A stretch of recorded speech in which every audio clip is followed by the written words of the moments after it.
Hello दोस्तों, एक बार फिर से आप सभी का स्वागत है आपके अपने YouTube channel forgotten history of India में। मेरा नाम समरजीत सिंह है। जैसे कि आपको पता ही है भाई, शाम को मैं एमसीक्यू की क्लास लेता हूं। तो आज ये एक रिकॉर्डेड क्लास है और just to make sure changes are good for the life and इसीलिए भाई कुछ एमसीक्यू हम लोग करते हैं। तो देखिए, करने का पैटर्न बड़ा सिंपल सरल रहेगा। तो आपसे एक निवेदन है, 30 सेकंड में अपने एक सवाल को करने का प्रयास करिएगा। अब देखिए, पहले मैं थोड़ा आपको बताना चाहूँगा भाई अपनी क्लासेस के बारे में। एक क्लास मेरी सुबह आती है भाई 9 बजे और एक क्लास आती है मेरी शाम को 4 बजे। शाम को 4 बजे वाली एमसीक्यू की क्लास होती है, हालांकि दोनों लाइव ही होती हैं, बट कभी कभी for the sake of change मैं कर देता हूँ भाई रिकॉर्डेड। ठीक है, मुझे कभी कभी ऐसा लगता है देखिए, लाइव के चक्कर में कई बार क्या है, रीच नहीं होती है उतनी। कोई बहुत बड़ा चैनल तो है नहीं, अब उस चक्कर में क्या है, रीच को थोड़ा बढ़ाना पड़ता है। तो उसके लिए भाई थोड़ा वो करनी पड़ती है ना, उसके लिए भैया I have to do something. तो इसलिए भाई सुबह 9 बजे शाम को 4 बजे आज की क्लास जो है वो आपकी रिकॉर्डेड है। तो बिल्कुल भी ना घबराइएगा, प्रोसेस वही सिंपल रहता है ना, कि सर नहीं हम तो रिकॉर्डेड ही लेंगे और हम नहीं लेंगे आपकी वैसी क्लास। और भाई ऐसा कुछ फ़र्क नहीं पड़ता बच्चों, एक सेकेंड है ना, कोई फ़र्क नहीं पड़ता भाई लाइव और उससे। इंपॉर्टेंट है क्लास होनी ही चाहिए। तो चलिए भाई, तरीका वही रहेगा, 30 सेकंड आपके पास रहेंगे। आपको 30 सेकंड के अंदर भाई प्रश्न का उत्तर देना है। चलिए भाई, आज का प्रश्न एक, निम्न में से कांठल का ताजमहल किसे कहा जाता है? काका जी की दरगाह, विठलेश्वर मंदिर, मानगढ़ धाम या मंडलेश्वर शिवालय? देखिए भाई, ऐसे प्रश्नों को करने का सिंपल तरीका ये होता है कि 30 सेकंड आप पॉज कीजिए, उसके बाद आप इन क्वेश्चंस को या इन एमसीक्यूज़ को अटेम्प्ट कीजिए। अब ये एमसीक्यू वो हैं भाई जो राजस्थान के किसी न किसी एग्ज़ाम में किसी न किसी जगह पूछे गए हैं। तो भाई आप बताएं। चलिए भाई, मैं 30 सेकंड का समय आपको दे रखा है, आराम से कोशिश कीजिए, प्रयास करें, बताएं भाई। चलिए भाई, बहुत सारे विद्यार्थियों का उत्तर जो है वो सही आ रहा है। सही उत्तर है कांठल का ताजमहल, इसको कहा जाता है काका जी की दरगाह को। अभी काका जी की दरगाह कहाँ है कहाँ नहीं है, उसको भाई आप प्लीज़ कमेंट करके मुझे बताइएगा, let me know this thing. और फिर उसके बाद हम देखते हैं भाई आप में से कितने विद्यार्थी मेरी बातों को धैर्य से और ढंग से सुनते हैं। चलिए भाई, प्रश्न संख्या 2 की तरफ चलते हैं। प्रश्न संख्या 2 बताएं, निम्नलिखित हस्तकलाओं में से किस हस्तकला का संबंध जो है वो अकोला गांव से है? बताइए भाई, आपके पास वही 30 सेकंड का समय है, आपको बताना है। प्रतापगढ़ में है काका जी की दरगाह। अगर आपने कमेंट किया है बहुत अच्छी बात है, अगर नहीं किया है तो भाई याद कर लीजिए। बताएं भाई, कौन सा है अकोला गांव में? दाबू है, थेवा है, ब्लू पॉटरी है या अजरक, नहीं अजरक प्रिंट है? देखिए, करने का वही सिंपल तरीका, 30 सेकंड का आपको समय मिलेगा। 30 सेकंड में आप सेकंड प्रश्न को उत्तर देने का प्रयास कीजिए। चलिए भाई, बहुत सारे विद्यार्थी जो हैं इसका सही उत्तर दे रहे होंगे, ऐसा मेरा अनुमान है। होने को भाई मैं अपनी विद्या का भी इस्तेमाल कर सकता था, बट ये मेरे पर्दे अचानक से पीछे से गिर जाते हैं। खैर कोई ना, चलिए भाई, 30 सेकंड का समय हुआ है। बहुत सारे विद्यार्थियों ने सही उत्तर दिया होगा, ऐसा मेरा अनुमान है, जिनमें हैं जुगल, कविशा, अनु, रोहित भैया, नीरज भैया और अन्य विद्यार्थी भाई। तो प्लीज़ आप सभी, जिनका सही है दिलीप भाई, निकिता, तो बहुत बहुत अच्छे बच्चों, वेरी गुड। सही उत्तर जो है भाई वो है दाबू प्रिंट, है ना, अजरक प्रिंट नहीं है। अगर आपने अजरक प्रिंट कर दिया है तो आपने कर दी गड़बड़। चलिए भाई, प्रश्न संख्या 3 की तरफ चलते हैं। 3 जो है ये प्रश्न बताएं, ब्रिटिश सरकार ने राजपुताने के किस इतिहासकार को केसरे हिंद एवं महोपाध्याय की उपाधि से नवाजा? पंडित रामकरण आसोपा को, मुंशी देवी प्रसाद को, हरविलास शारदा को या कविराज श्यामल दास को? बताइए भाई, किसको सरकार ने वो किया? तो बताएं भाई। देखिए, आपके पास 30 सेकंड का समय रहेगा, करने का वही सिंपल तरीका है। चलिए भाई, बहुत सारे विद्यार्थी इसका सही उत्तर दे रहे होंगे, श्यामल दास, हरविलास शारदा, मुंशी देवी प्रसाद। तो चलिए भाई, याद करके जाइएगा, महाकवि श्यामल दास जो थे उनको महामहोपाध्याय और केसरे हिंद की उपाधि मिली हुई है। अब देखिए, अगर आपको नहीं पता था तो भाई राजस्थान के इतिहासकार जो हैं, मेरी प्लेलिस्ट है उसमें चले जाइए, उसमें भाई राजस्थान के प्रमुख इतिहासकार भाग 1, उसमें आपको श्यामल दास जी मिल जाएंगे, वहाँ से पढ़ लीजिएगा, आपको पता लग जाएगा। चलिए, प्रश्न संख्या 4 बताएं, राजा या किसी व्यक्ति विशेष का मृत्यु उपरांत शोक व्यक्त करने के लिए रचित काव्य राजस्थान लेखन की किस विधा के अंतर्गत आता है? ख्यात, वंशावली, विगत या मर्सिया? वही सिंपल तरीका है भाई, 30 सेकंड का समय दें खुद को। 30 सेकंड के समय के बाद आप बताएं भाई कौन सा आपको सही लग रहा है। हाँ चलिए भाई, आपको अगर याद हो तो याद कीजिए, कल्ला राय मलोत, आपको पता लग जाएगा। उनके ये पर्टिकुलर कोई चीज़ जो है भाई पृथ्वीराज राठौड़ जो थे उनके द्वारा लिखी गई थी। तो अब बताएं भाई, क्या लिखा गया था पृथ्वीराज राठौड़ द्वारा? चलिए भाई, बहुत बढ़िया, मेजॉरिटी स्टूडेंट का उत्तर सही है। मर्सिया जो है वो लिखे जाते थे, है ना, याद करके जाइएगा। चलिए प्रश्न संख्या 5 जो है भाई ये बताएं, राजस्थान साहित्य के संबंध में असत्य कथन आपको ढूंढ के बताना है। ठीक है, आराम से भाई देखिए, ऐसे क्वेश्चन में चूंकि जब स्टेटमेंट बेस्ड क्वेश्चंस हों जिनमें आपको ट्रुथ या फॉल्स अगर कोई भी चीज़ जो है वो चेक करनी हो, स्पेसिफिकली स्टेटमेंट, तो आप थोड़ा सा सतर्क हो जाएं, धैर्य से सोच के तब करें। ऑप्शन ए बोला है वेली साहित्य की शैली जो है वो पिंगल है। ठीक है, ठीक। दवावेद साहित्य उर्दू फारसी की शब्दावली से आया है। ठीक है, और रासो साहित्य में काव्य ग्रंथों में राजाओं की प्रशंसा की गई है। ठीक है, वंशावली साहित्य में राजाओं की राजवंशों की वंशावली दी गई है। 30 सेकंड का आपके पास समय है। उम्मीद करता हूं आपने प्रयास करना जारी रखा होगा, आपने प्रयास किया होगा। धैर्य से सोच के समझ के इस क्वेश्चन का प्रयास कीजिए, कोशिश कीजिए। चलिए भाई मैं अब उत्तर बता देता हूं। मुझे ऐसा लगता है कि समय जो है वो 30 सेकंड का वो हो गया है। अब सुनिए भाई, इसका सही उत्तर है ये ए ऑप्शन, वेली साहित्य की शैली पिंगल नहीं दिंगल होती है। ठीक है, वो दिंगल का हॉरिस करके याद कर जाइएगा। दिंगल का हॉरिस किसको कहा जाता है तो भाई प्लीज याद रखें, वो कहा जाता है पृथ्वीराज राठौड़ को। और किसने कहा है वो आप मेरे को कमेंट्स में बताइएगा। हालांकि मैं कुछ दिन पहले भी आपको बता रहा था, बट ठीक है, देखते हैं आपको आता है या नहीं। चलिए प्रश्न संख्या 6 की तरफ चलते हैं। बताइए भाई, वीर सतसई, बलवंत विलास और रामरन जाट इनके लेखक कौन हैं? बताइए भाई कौन है? भाई आपके पास 30 सेकंड का समय। वीर विनोद लिखने वाले श्यामल दास जी ही हैं भाई, इन्होंने वीर सतसई लिख दी। या महाकवि सूर्यमल मिश्रण हैं, जगदीश सिंह गहलोत हैं, या गौरीशंकर हीराचंद्र ओझा हैं?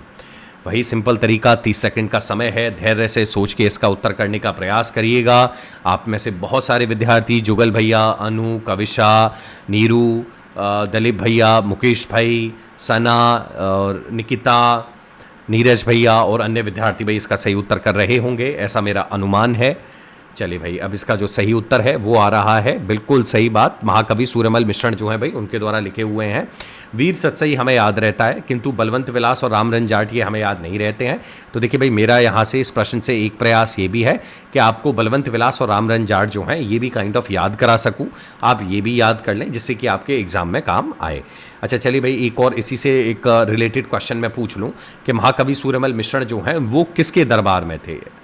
तो बताइए भाई किसके दरबार में थे? आपके पास वही 30 सेकंड का समय है, धैर्य से सोच के बताएं किसके दरबार के अंदर हुआ करते थे। चलिए भाई बहुत बढ़िया, बूंदी के राजा थे, है ना?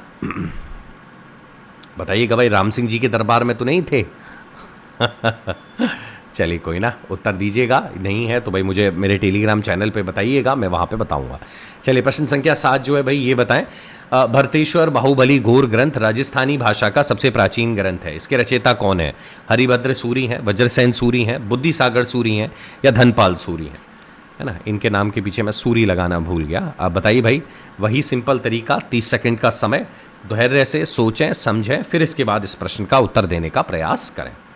चलिए भाई, बहुत सारे विद्यार्थी इस प्रश्न का सही उत्तर दे रहे होंगे, अब जिनके नाम भाई आप सभी जानते हैं। हाँ बहुत बढ़िया। चलिए भाई बहुत अच्छे, बहुत बढ़िया, वेरी वेरी गुड बच्चों। चलिए भाई देखिए, हरिभद्र सूरी नहीं है, बुद्धिसागर सूरी नहीं है, धनपाल सूरी नहीं है, बचे एक ऑप्शन, वज्रसेन सूरी जो है उनके द्वारा लिखा हुआ ग्रंथ है भरतेश्वर बाहुबली घोर। तो थोड़ा भाई मेरे कहने से प्लीज़ याद कर लीजिएगा, रट लीजिएगा। आपसे आरपीएससी ने कई परीक्षाओं के अंदर पूछा है, आपको पता होना चाहिए। चलिए प्रश्न संख्या 8 जो है इसकी तरफ चलते हैं। आपको बताना है भाई, बादली के रचनाकार कौन है? चंद्र सिंह, नंद चतुर्वेदी, रांगे राघव, या मेघराज मुकुल? देखिए भाई, प्रश्न को करने का सिंपल सरल तरीका है, आप आराम से सोचकर समझकर इसको करिए। ये हैं भाई चंद्र सिंह, नंद चतुर्वेदी, रांगे राघव, मेघराज मुकुल। मेघराज मुकुल की तो चलिए भाई हम सभी को पता है, वो सेनानी करके एक बड़ी ज़बरदस्त कविता है जो इन्होंने लिखी है ना। बाकी रांगे राघव के बारे में भी हो सकता है भाई रांगे राघव हों, बट मेघराज मुकुल की सेनानी हमें पता है, और ये मैं मानता हूं कि लगभग क्लास के हर एक विद्यार्थी को इस बारे में पता है, तो इसको हम हटा सकते हैं। बट भाई ये भी आपके दिमाग के अंदर आए कि क्या पता सर मेघराज मुकुल ने सेनानी के अतिरिक्त बादली भी लिखी हो। चलिए भाई, आपका जो कंसर्न है वो जायज़ है।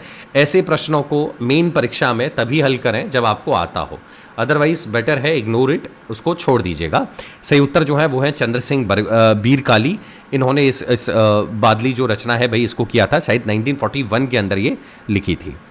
चलिए प्रश्न संख्या 9 जो है इसको करें भाई। घरौंदा, मुर्दों का टीला, कब तक पुकारूं आदि प्रसिद्ध उपन्यास जो है वो किस साहित्यकार द्वारा रचित हैं? बताइए। आपके पास 4 ऑप्शन है, मेघराज मुकुल, नारायण सिंह भाटी, कन्हैयालाल सेठिया और रांगे राघव। अब देखिए, इसको भी करने का वही तरीका, सिंपल, 30 सेकंड का समय है, आपको आना चाहिए। बताएं, सोचें, दिमाग के ऊपर थोड़ा सा जोर डालिए। चलिए भाई, मैं ये मान के चलता हूँ कि बहुत सारे विद्यार्थी हैं, इंक्लूडिंग जो गर्ल, निकिता, काविशा, मुकेश भैया, सना, नीरज, दलीप भाई, और भाई विद्यार्थी भाई जो जुड़े हुए हैं सभी, शकुंतला, बहुत बढ़िया। सभी को पता है भाई सही उत्तर जो है वो है रांगे राघव, है ना। हाँ चलिए भाई, बहुत बढ़िया, बहुत अच्छे, है ना। चलिए भाई, बिल्कुल सही बात है। अनु, आपका कमेंट लेट आया। चलिए कोई ना, प्रश्न संख्या 9 जो है वो ठीक है, रांगे राघव याद कर लीजिएगा। प्रश्न संख्या 10 जो है वो बताएं, निम्नलिखित में से कौन सा क्षेत्र मीरा पुरस्कार से संबंधित है? साहित्य, गायन, चित्रण और हस्तशिल्प। बताएं भाई, निम्नलिखित में से कौन सा क्षेत्र जो है वो मीरा पुरस्कार से संबंधित है? साहित्य, गायन, चित्रण और हस्तशिल्प। वही 30 सेकंड का समय, धैर्य से करें। 2023 में मीरा पुरस्कार मुझे याद आ रहा है, ये दिया गया था रत्न कुमार सांभरिया को, है ना। मैं लिख के लाया हूँ भाई, मुझे याद भी नहीं था रत्न कुमार सांभरिया का, तो ऑनेस्टली मुझे नाम याद नहीं रहता, और उनका उपन्यास था सांप करके उसको। अब चले भाई, मैंने आपको इतना तगड़ा हिंट दे दिया है, तो मैं उम्मीद करूंगा आपको पता लग गया होगा कि मीरा पुरस्कार जो है वो साहित्य से जुड़ा हुआ होता है, ठीक है भाई। बिल्कुल सरल सवाल है, अक्सर आरपीएससी ऐसे प्रश्न पूछ लेती है। देखिए, आरपीएससी की कोई भी परीक्षा का आप प्रीवियस ईयर क्वेश्चन पेपर उठाएं तो उसका ना एक स्पेसिफिक पैटर्न है, जिसको मैं आगे चलिए कल परसों किसी क्लास के अंदर चर्चा करूंगा, और मैं आपको एक क्वेश्चन पेपर लेकर आऊंगा, और मैं तब ये दिखाऊंगा कि आरपीएससी क्वेश्चन किस तरीके के पूछ रही है। 3-4 परीक्षाओं के प्रश्न ले आऊंगा मैं, और आप एक बार नोटिस करिएगा कि बिल्कुल वही फिक्स पैटर्न है कि वही किताब के लेखक पूछेगी, आरपीएससी वही आपसे किसी पुरस्कार संबंधी पूछेगी अगर करंट उसे पूछना है, या आरपीएससी किसी राजवंश से संबंधित प्रश्न पूछेगी, तो उसका एक फिक्स पैटर्न है। उस बारे में हम लोग आने वाले 2-3 दिन की किसी क्लास के अंदर चर्चा करेंगे। तब तक भाई आप मेरे चैनल पे बने रहिए, बहुत कुछ नया कंटेंट आपको मिलने वाला है। चलिए, प्रश्न संख्या 11 जो है भाई वो बताएं। देखिए, और उस कंटेंट के बारे में मैं ये और बताऊं आपको कि हम लोग अब उसको उस पैटर्न में तैयार और करेंगे। मैंने ये सोचा है कि अब थोड़ा सा मैं बदलाव करूंगा इन क्वेश्चंस में। ये क्वेश्चन देखिए इस तरीके से तो आपके हर एक चैनल पे हर कोई पढ़ा रहा है। अब भाई थोड़ा मैं एक काम करने वाला हूं, मैं एक थोड़ा मेहनत करूंगा अपनी साइड से, आप भी भाई मेरे साथ मेहनत करिएगा। जैसे बुक्स के ऊपर मैं क्वेश्चन लाया, जिससे कि आपको एक फिक्स पैटर्न पता रहे कि पिछले 10 साल में बुक्स के ऊपर आरपीएससी ने ये प्रश्न पूछे हैं, तो आपके एग्जाम में वो आपके काम आए। अगर राजवंश से संबंधित प्रश्न है तो राजवंश से संबंधित इसी तरीके के प्रश्न पूछे गए हैं, तो हम लोग टारगेट बेस्ड स्टडी करेंगे। उसके लिए भाई मेरे चैनल पे बने रहिए, थोड़ा समय लगेगा चीज़ों को आने में, बट वो डेफिनेटली आएंगी ही आएंगी। चलिए, बूंदी के राज कवि सूर्यमल मिश्रण की कृति वंश भास्कर को पूर्ण जो था वो किसने किया? बताएं भाई किसने किया? करणी दास ने, माला सांधु, मुरारी दान या किसना आढ़ा ने? बताएं भाई किसने किया? वही 30 सेकंड का आपके पास समय है, धैर्य से सोच के प्रश्न संख्या 11 जो है इसका उत्तर दीजिए। सही बात, बूंदी के राज कवि सूर्यमल मिश्रण की कृति वंश भास्कर को पूर्ण किया था, वो किया भाई आपके मुरारी दान ने। अब ये मुरारी दान उनके दत्तक पुत्र थे या नहीं थे, या घटना किस तरीके से आगे बढ़ती है भाई, उसके लिए भाई एक काम करना पड़ेगा, या तो आप अपनी पुस्तक के पन्ने खोलिए या मेरी खुद लेक्चर सीरीज के अंदर जाकर वो लेक्चर देख लीजिए।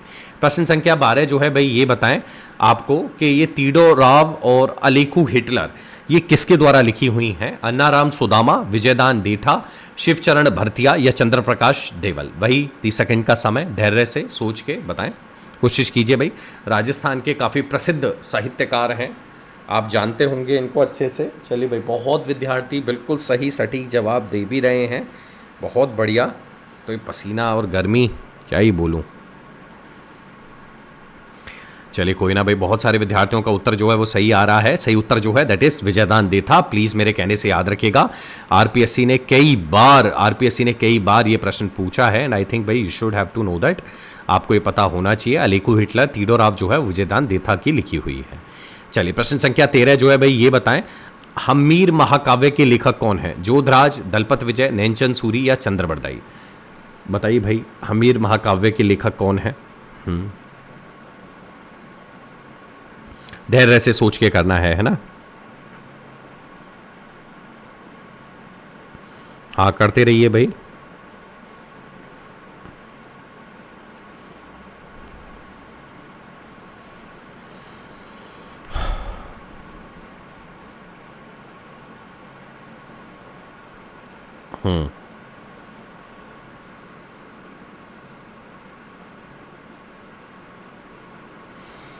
चलिए भाई, बहुत सारे विद्यार्थियों ने किया होगा ऐसा मेरा अनुमान है।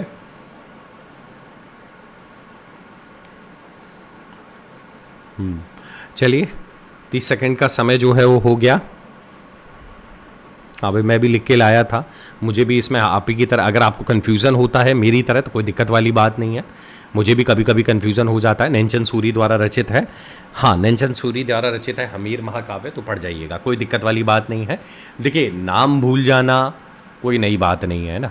अगर आप भाई मेरे ज्ञान का परिचय जो है वो इसी नाम से लेना चाहते हैं, या आप अगर खुद प्रिपरेशन करते हैं और उसमें भाई आप नाम भूल जाते हैं और स्वयं को कटघरे में रखते हैं, तो दोनों बातें हैं तो गलत, बाकी आपकी हार्दिक इच्छा है भैया। आप एक स्वयं बुद्धिमान हैं, आप अपना जो डिसीजन लें वो आप अपने अकॉर्डिंग लें। चलिए, प्रताप चरित्र, दुर्गादास चरित्र, रूठी रानी, राज सिंह चरित्र, जसवंत सिंह चरित्र के लेखक कौन है?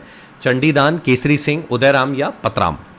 तो वही 30 सेकंड का समय है। बड़ा सरल सवाल है, थोड़ा दिमाग लगाएंगे तो आप इसको कर लेंगे, अगर दिमाग नहीं लगाएंगे तो शायद आपको थोड़ा करने में दिक्कत होगी। देखिए भाई, ये बहुत कॉमन फिनोमिनन है, लाइफ में आप हर चीज़ याद नहीं कर सकते और हर चीज़ को आप हमेशा रिटेन भी नहीं रख सकते हो। मैं हिस्ट्री पढ़ाता हूँ, बावजूद इसके मैं भूल जाता हूँ, मुझे याद नहीं है भैया। हमीर महाकाव्य जैसे मेरे को अभी अचानक से याद आया, मैं लिख के भी लाया इसको कि नेंचन सूरी द्वारा लिखी हुई है, कहीं कुछ और ना बता दूँ मैं, है ना। तो वो कॉमन बात है भाई, वो मेरे साथ हो जाता है, जबकि मैं तो फोकस्ड आपको इतिहास पढ़ रहा हूँ। तो यार आप तो वैसे भी 25 सब्जेक्ट पढ़ रहे हो, तो प्लीज़ आप इतना परेशान ना होइएगा। सही उत्तर इसके भाई केसरी सिंह बारहट हैं, उनके द्वारा लिखे हुए ये ग्रंथ हैं। ठीक है, चलिए भाई प्रश्न संख्या 15 जो है ये बताएं, इलाना देनी आपणी हलियारो हुलराय पूत सिकावे पालण मरण बड़ाई माए, ये किसका कथन है भाई? मुंशी देवी प्रसाद का, पंडित गंगा सहाय का, महाकवि सूरमल मिश्रण का, या कवि राजा श्यामल दास का? वही 30 सेकंड का आपके पास समय है, धैर्य से सोच के इस प्रश्न का उत्तर कीजिए। करें भाई।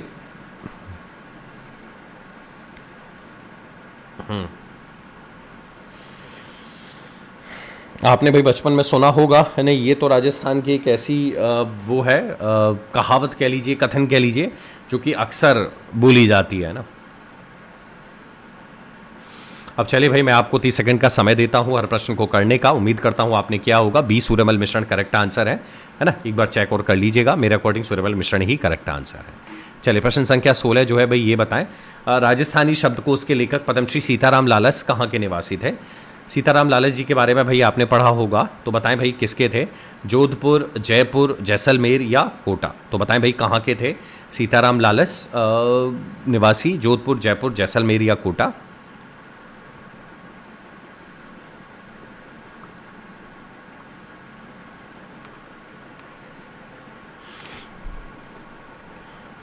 चलिए भाई 30 सेकंड ज़्यादा समय नहीं होता, कोशिश करते रहिए। मोस्टली स्टूडेंट भाई सही उत्तर कर रहे होंगे, ऐसा मेरा अनुमान है ना। देखिए रिकॉर्डेड क्लास लेने में एक अड़चन ये होती है कि जब मैं लाइव ले रहा होता हूँ तो मैं आपसे बात कर रहा होता हूँ, उसमें क्या है चीज़ें बड़ी सिंपल और इजी रहती हैं। रिकॉर्डेड में ऐसा होता है कि जैसे कभी कभी मैं कोई क्वेश्चन जो है उसका आंसर दिए बना आगे चला गया, तो आप लोग मुझे याद दिला देते हो सर उस क्वेश्चन का आंसर क्या होगा। रिकॉर्डेड में ये ऐसा होता है कि sometimes it feel like I am talking with my self, तो वहाँ पे फिर ऐसा होता है कि भाई पेस कभी कभी थोड़ा ज़्यादा हो जाता है, क्योंकि वहाँ पे क्या है पता नहीं चलता है। तो अगर ऐसा कुछ हो तो आप अवश्य कमेंट करके बता दिया करें। आई विल मेक श्योर कि भाई मैं थोड़ा सा अपना पेस जो है वो थोड़ा कम कर दिया करूँगा। सही उत्तर भाई जोधपुर है। सीताराम लालस जहाँ से मैंने उठाया वहाँ पे जोधपुर दे रखा था, है ना। एक बार और चेक कर लें भाई इसको। प्रश्न संख्या 17 जो है भाई ये बताएं, 1857 की क्रांति की घटनाओं को व्यवस्थित तरीके से प्रस्तुत किसमें किया गया? अमर काव्य, वीर सत्सई, कनक सुंदर या लील टांस? भाई आपके पास 30 सेकंड का वही सिंपल सरल तरीका, आराम से वीडियो पॉज करें, पॉज करने के बाद कोशिश करें, आपके पास कोई नोटबुक हो उसमें नोट डाउन कर लीजिए, नहीं है तो कोई ना मन में उत्तर सोच लीजिए। बचपन में नहीं होता था कि मन में 4 शब्द सोच लो, 4 अक्षर की संख्या सोच लो, उसका पहला अक्षर बता दो टाइप, तो वही है उसी हिसाब से। चलिए भाई मैं मानता हूं कि आपने उत्तर सोच लिया होगा, मन में उत्तर दे भी दिया होगा कमेंट सेक्शन में। तो भाई देखिए इसका सही उत्तर जो है वो है वीर सतसई। तो चलिए भाई वीर सतसई अगर आप उत्तर दे रहे हैं अच्छी बात है, नहीं दे रहे तो अब याद रखिएगा, ठीक है। बताएं भाई निम्न में से कौन सी रचना मीराबाई की है? सखी, बीजक, शब्द या पदावली? अब इसका उत्तर आप मुझे बताएंगे, खुद से कोशिश करें, थोड़ा सा काइंड ऑफ अपने लिए होमवर्क टाइप लें। बताएं मीराबाई द्वारा रचित ये कौन सी रचना है? सखी है, बीजक है, शब्द है या पदावली है? हालांकि सरल है, मैं उत्तर बता सकता हूं आपको, बट चलिए भाई मैं थोड़ा आपके ऊपर थोड़ा भार डालता हूं, देखता हूं कि आप कितनी कोशिश करते हैं। और मुझे बताते हैं। अगर आपको नहीं पता लगता है या कुछ भी ऐसा है तो भाई देखिए मेरे टेलीग्राम चैनल समरजीत 17 शाम को फिक्स 7 o'clock, 7 तो खैर मैं खुद इवनिंग वॉक पे गया हूँगा हाँ, शाम को 8 बजे शार्प, 8 बजे शार्प मैं डाल दूंगा इसका आंसर। अगर आप यहाँ पे करें तो अच्छी बात है, नहीं तो 8 बजे शार्प आप मेरे टेलीग्राम चैनल पर अवश्य जुड़ें और वहाँ पर मैं दूंगा इसका उत्तर। चलिए प्रश्न संख्या 19 बताएं। राणा प्रताप के दरबारी विद्वान जिन्होंने मुहूर्तमाला ग्रंथ की रचना करी थी, तो भाई कौन थे? रामा सांदू थे, माला सांदू थे, चक्रपाणी मिश्र थे या ताराचंद थे? देखिए भाई सरल वही उत्तर, रामा सांदू, माला सांदू, चक्रपाणी मिश्र या ताराचंद। अब देखिए होने को ये चारों के चारों राणा प्रताप के दरबार में थे। भामाशाह ताराचंद दुनिया जानती है, रामा सांदू माला सांदू चारण कवि थे, दुनिया जानती है। बट क्या इन चारण कवियों ने मुहूर्तमाला ग्रंथ की रचना करी थी या चक्रपाणी मिश्र ने करी थी? तो भाई देखिए इसका सही उत्तर है सी, चक्रपाणी मिश्र। याद करके जाइएगा, पता है तो बहुत अच्छी बात, नहीं पता है तो प्लीज अब मेरे कहने से याद रखेगा। चलिए प्रश्न संख्या 20 की तरफ चलते हैं। बताएं राणा कुंभा द्वारा रचित ग्रंथ निम्न में से कौन सा नहीं है? सुधा प्रबंध है ये, सुभा नहीं है, थोड़ा भाई टाइपो हो गया, उसके लिए वेरी सॉरी। संगीत राज, संगीत मीमांसा और कथा निधि। बताइए भाई, वही सरल तरीका, 30 सेकंड कोशिश करें, 30 सेकंड में उत्तर दें। बताएं। सुधा प्रबंध है ना, सुधा प्रबंध, कामराज, रतिसार, संगीत राज, संगीत मीमांसा। चलिए भाई मैंने और इससे ज़्यादा क्या हिंट दूंगा, ठीक है। चलिए भाई 30 सेकंड का आपका समय था, उम्मीद करता हूँ 30 सेकंड में आपने उत्तर देने का प्रयास किया होगा, आपने उत्तर दिया होगा। तो चलिए भाई कथा निधि जो है वो सही उत्तर है, यानी कि कथा निधि राणा कुंभा द्वारा रचित ग्रंथ नहीं है। ओके चलिए आगे चलते हैं। अब ये प्रश्न संख्या 21 जो है ये बताएं। देखिए इसमें 2 स्टेटमेंट है, स्टेटमेंट बेस्ड क्वेश्चन है। स्टेटमेंट फर्स्ट पढ़िए, फिर स्टेटमेंट सेकंड पढ़िए। सरल तरीका है भाई। 21वां प्रश्न करें। जीएच ओझा ने संपूर्ण राजस्थान का इतिहास लिखा था। स्टेटमेंट 2 बोल रहा है ओझा जी एक पुरातत्व वेदता भी थे। अब स्टेटमेंट 1 सही है, दूसरा सही, दोनों गलत। करने का सिंपल तरीका, थोड़ा दिमाग लगाएं और तब इस प्रश्न का उत्तर करें। देखिए जल्दबाजी अगर आप करोगे तो आप प्रश्न का उत्तर गलत कर दोगे। चलिए देखें भाई आप कितने विद्यार्थी सही करते हैं। कोशिश करते रहें, कोशिश करते रहें। आई थिंक कोशिश ही आपका सबसे इंपॉर्टेंट वो है वेपन। चलिए भाई 30 सेकंड का आपके पास समय है, थोड़ा सा कोई बात नहीं है अगर आप थोड़ा और सोचना चाहें। देखिए जब भी हम लोग ओझा जी का नाम लेते हैं ना, तो हम लोग राजस्थान के इतिहास में सबसे ज़्यादा ऑथेंटिक अगर किसी व्यक्ति को मानते हैं तो वो ओझा जी थे। और हम लोग अक्सर ये बताते हैं कि राजस्थान इतिहास को साइंटिफिक दृष्टि से अगर देखा जाए, यानी कि फैक्ट और फिगर्स के आधार पर अगर किसी व्यक्ति ने लिखने का प्रयास किया तो वो हमारे ओझा जी थे। अब आपको लगेगा कि सर उस हिसाब से तो राजस्थान का संपूर्ण इतिहास उन्हीं के द्वारा लिखा ही गया होगा, जबकि रियलिटी ये है कि एक्चुअली संपूर्ण इतिहास तो नहीं, बट हाँ जितनी भी प्रमुख रियासतें थीं लगभग उन सब का इतिहास ओझा जी द्वारा लिखा गया था। तो अगर मैं ये लिखता कि जीएच ओझा ने लगभग राजस्थान का संपूर्ण इतिहास लिखा था तो बात ठीक थी। बट अगर मैं प्रॉपर सर्टेनिटी के साथ कह रहा हूं ना बच्चों के संपूर्ण लिख ही दिया उन्होंने कि उन्होंने नहीं छोड़ा अलवर का इतिहास, उन्होंने नहीं छोड़ा भरतपुर का इतिहास, और उन्होंने, ऐसा नहीं है भाई, है ना। तो वहां पे मैं ये कह सकता हूं कि उस आधार पर स्टेटमेंट 1 सही नहीं है, हम गलत कह सकते हैं। हाँ ओझा जी एक पुरातत्ववेत्ता थे, ये बात बिल्कुल हकीकत है। तो उस हिसाब से उत्तर हो जाएगा बी, यानी कि दूसरा सही है। चलिए प्रश्न संख्या 22 जो है इसको आप करेंगे तो वही है, स्टेटमेंट 1 लीजिएगा, स्टेटमेंट 2 लीजिएगा। स्टेटमेंट 1 जब आप लेंगे तब आपको पता लगेगा कि क्या बोल रहा है कि वीर विनोद में अप्रत्यक्ष रूप से संपूर्ण राजस्थान का इतिहास लिखा हुआ है। अब वीर विनोद जो है वो श्यामल दास को कविराजा की उपाधि शंभू सिंह ने दी थी। अब ये प्रश्न भाई आप इसको करें, बताएं वीर विनोद में क्या वाकई अप्रत्यक्ष रूप से संपूर्ण राजस्थान का इतिहास लिखा है? और कविराजा जो श्यामल दास थे उनको कविराजा की उपाधि क्या शंभू सिंह ने ही दी थी? बताइएगा भाई, बताएं बताएं बताएं, कोशिश करें। चलिए भाई देखिए वीर विनोद जो है कविराजा श्यामल दास द्वारा रचित है ना। अब देखिए ये वाला जो प्रश्न है ना, इसको आप करेंगे कैसे वो सुने। कहाँ गया पॉइंटर?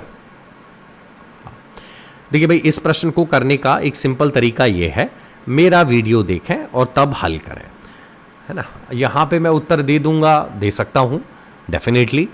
देखिए ये जो क्वेश्चन है एक्चुअली ये आरपीएससी ने नहीं पूछे हैं, मैं आपको ईमानदारी के साथ बताऊं। ये प्रश्न जो है मैंने खुद बनाए हैं बैठ के। और मैंने कैसे बनाए, जब मैंने आपको पढ़ाया ना तब भाई मैंने इन प्रश्नों को बनाया। अब आप में से मैं उम्मीद करता हूं भाई बहुत सारे विद्यार्थी ऐसे हैं जो मेरी क्लास लेते हैं तो उनको शायद आइडिया होगा, जो मेरी क्लास नहीं लेते हैं शायद उनको आइडिया नहीं होगा। अब जो आपने क्लास नहीं ली है तो भाई फिर आप जाइएगा, क्लास लीजिएगा, तब आपको पता चलेगा कि भाई वीर विनोद में क्या वाकई अप्रत्यक्ष रूप से संपूर्ण। देखिए होता ये है कि आपके जितने भी टीचर्स हैं ना, वो कोशिश ये करते हैं फैक्ट और उन सब में पढ़ाने के चक्कर में, और कभी आरपीएससी ने अपना गियर चेंज किया और आरपीएससी ने अगर आरएएस या किसी और अन्य परीक्षा में, चूंकि आज ही किसी बच्चे ने भेजा कि शायद लोकसभा इलेक्शंस के बाद आरएएस की वैकेंसीज आ सकती हैं, वहाँ इस तरीके के प्रश्न आ सकते हैं। तो वहाँ फिर आप मुंह में पेन देकर सोचें कि यार पता नहीं कितना टफ क्वेश्चन कहाँ से पूछ लिया और हमने तो कभी पढ़ा ही नहीं। तो मैंने पढ़ाया भाई, आप जाइए पढ़िए, और ना समझ आए तो बताइएगा, नोट्स भी प्रोवाइड करे हैं, वहाँ से करिएगा। हाँ, ये क्वेश्चन भी, अब चूंकि भाई मैंने एमए किया है राजस्थान इतिहास में, तो मेरी एमए का काफ़ी बड़ा एक वो था, टॉपिक था भील विद्रोह, और उस भील विद्रोह से रिलेटेड भील विद्रोह भी था और ये इतिहासकार भी थे, तो मैंने काफ़ी डिटेल के अंदर डीप में पढ़े हैं। ठीक है, तो वही है, कोई ना। ये भील विद्रोह के दौरान वार्ता करने वाले इतिहासकार कौन थे, शायद आपको पता होगा 1818 के दौरान भील विद्रोह चालू होता है और लगभग 1881 की जो गणना होती है तब तक ये भील विद्रोह लगातार जारी रहेगा। अब इस भील विद्रोह के दौरान जो मेवाड़ महाराणा थे वो किसी एक इतिहासकार को भेजते हैं कि भैया आप जाइए और आप जाकर भीलों से हमारे बिहाफ पे बातचीत कीजिए। तो व्यक्ति कौन थे? वीर विनोद वाले श्यामल दास थे, महाकवि सूर्यमल मिश्रण थे, ओझा जी थे, या मुनोत नैणसी थे। देखिए सरल है ना, इसका भी उत्तर नहीं दूंगा भाई, इसका भी उत्तर आप खोजोगे। अब आपको लगेगा अरे सर इतने क्वेश्चन के उत्तर आपने खोजने को बोल दिया। 3 ही बोले हैं भाई, है ना, 500 नहीं बोले हैं, 3 बोले हैं। और चूंकि भाई ये मैंने पढ़ाए हैं, ठीक है, अब जब मैंने पढ़ाए हैं तो भैया मैं ये एक्सपेक्ट कर सकता हूं कि आप प्रश्नों के उत्तर देंगे। और चूंकि इंसान को क्यूरियोसिटी जब होती है तो इंसान चीज़ों को लंबे समय तक याद भी रखता है। जब आप खुद से खोजेंगे तब आपको पता चल जाएगा कि कौन से थे। ठीक, 21, 22, 23, 24। चलिए इस प्रश्न को मैं बता देता हूं। Travel in the western state of Rajasthan का प्रकाशन टॉड के भारत प्रवास के दौरान हुआ। स्टेटमेंट 1 बोल रहा है। स्टेटमेंट 2 बोल रहा है कि टॉड ने annuls and antiquity of Rajasthan 8 भागों में प्रकाशित करी। अब भाई ये प्रश्न बताएं, आपके पास प्रश्न संख्या 24 है, धैर्य के साथ सोचकर करें। स्टेटमेंट 1, स्टेटमेंट 2, टॉड ने annuls and antiquity of Rajasthan क्या 8 भागों में प्रकाशित करी है? बताइए भाई, क्या प्रकाशन टॉड के भारत प्रवास के दौरान हुआ? Travel in the western state of Rajasthan, या राजपुताना है एक्चुअल में, राजस्थान नहीं है, राजपुताना है ये। तो चलिए भाई इसका सही उत्तर जो है वो आएगा नन ऑफ द अबव, क्योंकि दोनों गलत हैं। Travel in the western state of Rajputana ये टॉड के जाने के बाद उनके इंग्लैंड प्रवास के दौरान हुई थी। क्या उनकी मृत्यु उपरांत हुई है या नहीं हुई है? भाई ये आप जानते होंगे, नहीं जानते हैं तो फिर वही इतिहासकारों का चैप्टर देखिएगा। ये पहला ऑप्शन यानी कि पहला स्टेटमेंट गलत है। दूसरा स्टेटमेंट बोल रहा है कि टॉड ने एनल्स ऑफ एंटिक्विटी, नहीं भाई उसके 2 ही वो आए थे, है ना, वॉल्यूम, एक 1829 में, एक 1832 में, तो 2 भागों में प्रकाशित करी थी, तो उस हिसाब से ये भी गलत है। और ये जो बुक थी 1839 टॉड की मृत्यु उपरांत एक्चुअल में वो हुई थी पब्लिश, तो वो भी थोड़ा याद रखिएगा। चलिए मैंने ही उत्तर बता दिया आपको, कोई दिक्कत नहीं है। तो उस हिसाब से देखा जाए तो दोनों स्टेटमेंट गलत हैं। भाई ये अभी अंत नहीं है, थोड़ा रुकें और भी क्वेश्चन करते हैं थोड़े।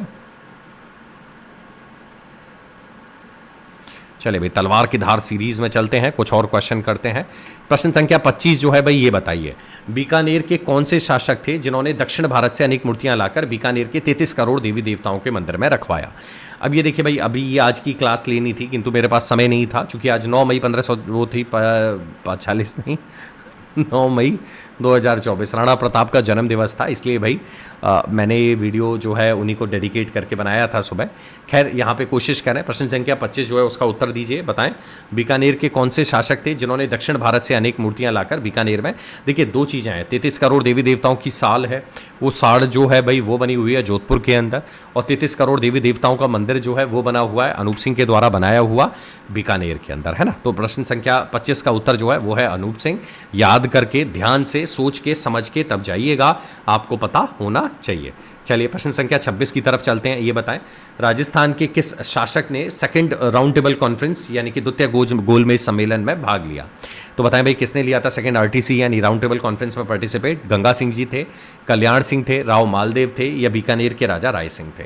अब देखिए, आप थोड़ा भी कॉमन सेंस जानते होंगे तो बहुत ईजी से आप कर देंगे इसको, और मुझे ये एक्सपेक्टेशन है कि मेजॉरिटी स्टूडेंट ने इसका सही उत्तर किया भी होगा।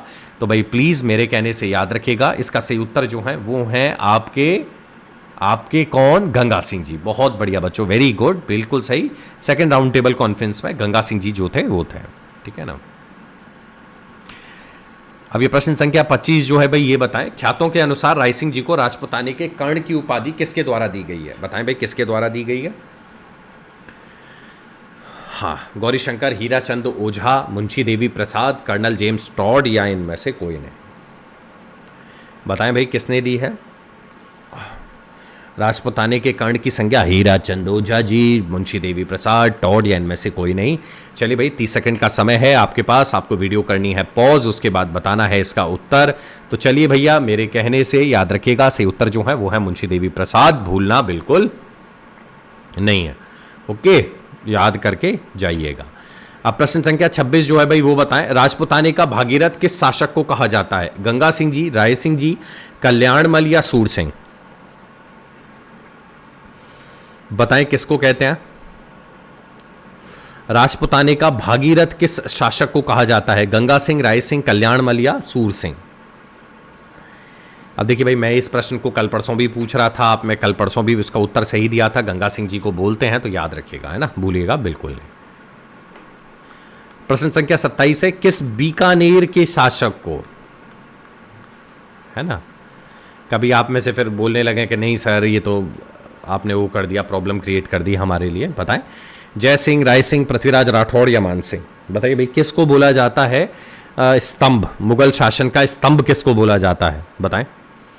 जय सिंह, राय सिंह, पृथ्वीराज राठौड़, या मान सिंह? अरे बहुत सरल है बच्चों, आप में से बिल्कुल विद्यार्थियों ने बीकानेर करते ही बता दिया होगा sir Rai Singh correct answer है, तो याद कर जाइएगा राय सिंह है। अगर मैं आप बीकानेर के नहीं लगाता, ये नहीं लिखता, तो शायद उत्तर फिर मान सिंह हो जाते, जयपुर वाले। प्रश्न संख्या 28 जो है, ये बताएं भाई, बीकानेर के राजा राय सिंह को 1593 में किस अभियान पर भेजा गया? थट्टा, बंगाल, दक्कन, या मेवाड़? बताइए भाई कौन से अभियान पर भेजा गया था? बताएं।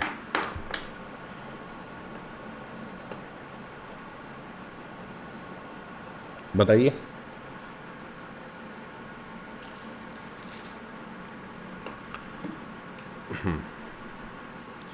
चलिए भाई, बहुत सारे विद्यार्थियों का सही उत्तर है, जिनको नहीं पता है तो याद करके जाएं, थट्टा यानी कि थट्टा के अभियान पर भेजा गया, सिंध में जगह है, पाकिस्तान मॉडर्न डे, ओके, यहाँ पे भेजा गया। प्रश्न संख्या 29 बताएं। देखिए मैं अक्सर इस बात को बोला करता हूं जब भी मैं आपको राठौड़ वंश पढ़ाता हूं कि कहीं ना कहीं मुगल बादशाह अपनी विजयों में से आधी के लिए राठौड़ों की 1,00,000 तलवारों के एहसानमंद है।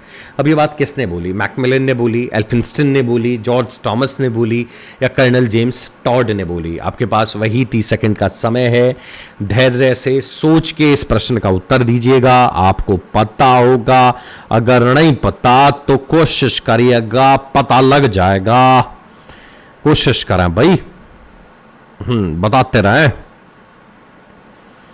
चले भाई कोशिश करते रहिए।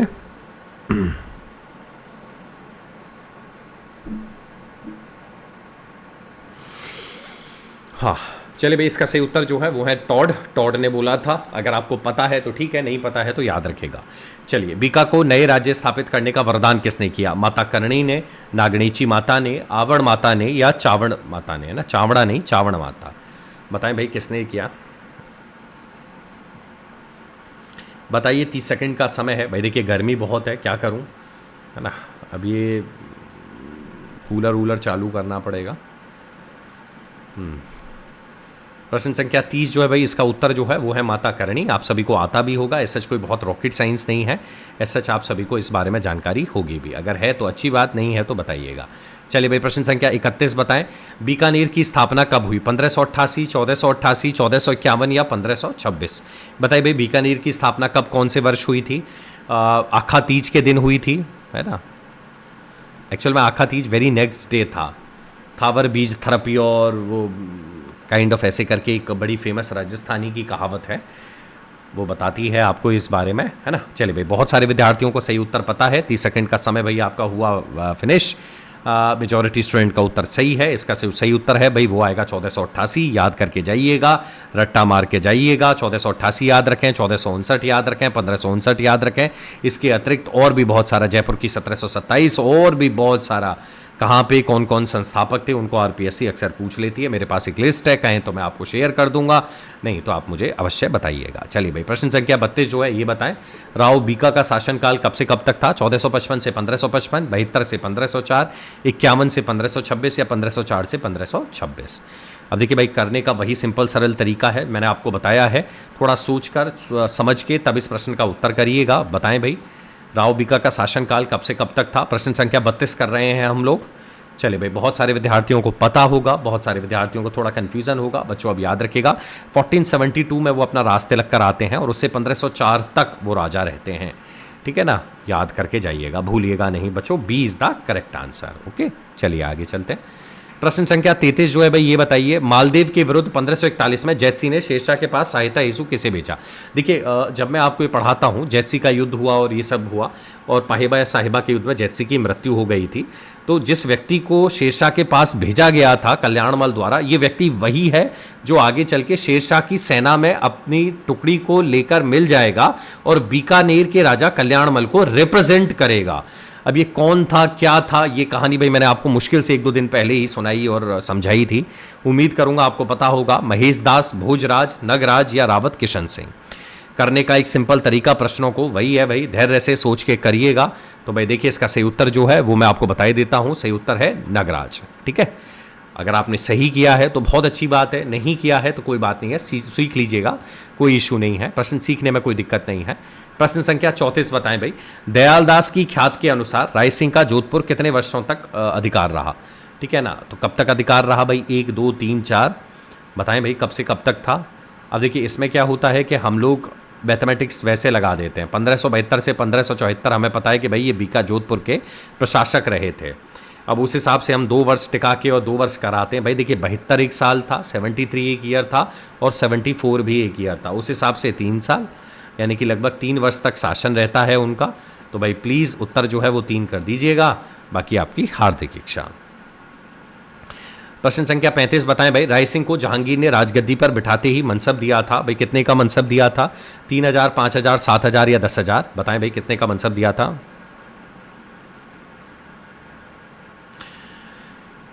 देखिए भाई, मैं कल भी डिस्कस कर रहा था कि बीकानेर, जब ये राय सिंह जब राजा बने इनिशियली बीकानेर के, तो उनके पास 4000 का मनसब था और वो अकबर ने इनको दिया था। किंतु अकबर के साथ मैंने आपको बताया था कि इनकी थोड़ी लड़ाई वड़ाई हो गई थी। अकबर का वो मैंने आपको ससुर वाली बात बताई थी, जिसको लेकर राय सिंह जी और अकबर के बीच में तनातनी हो गई थी। तेजा नाम का एक व्यक्ति था जिसको राय सिंह जी ने अकबर को देने को मना कर दिया था। उसके बाद अकबर की और इनकी थोड़ी बनी नहीं। फाइनली भाई जब जहांगीर राजगद्दी के ऊपर बैठता है तो राय सिंह जी के ऊपर बहुत ज़्यादा ट्रस्ट था, और जहांगीर जब अपने पुत्र खुर्रम का विरोध को दबाने के लिए, माफ़ कीजिएगा, खुसरो का विरोध दबाने के लिए जाएगा, तब राय सिंह जी को आगरा की जिम्मेदारी सौंपेगा और बना देगा मनसबदार 5000 का। अगर आपने 5000 चुना बहुत अच्छी बात, नहीं चुना तो कोई दिक्कत नहीं है। अब याद रखिएगा, सरल बात है।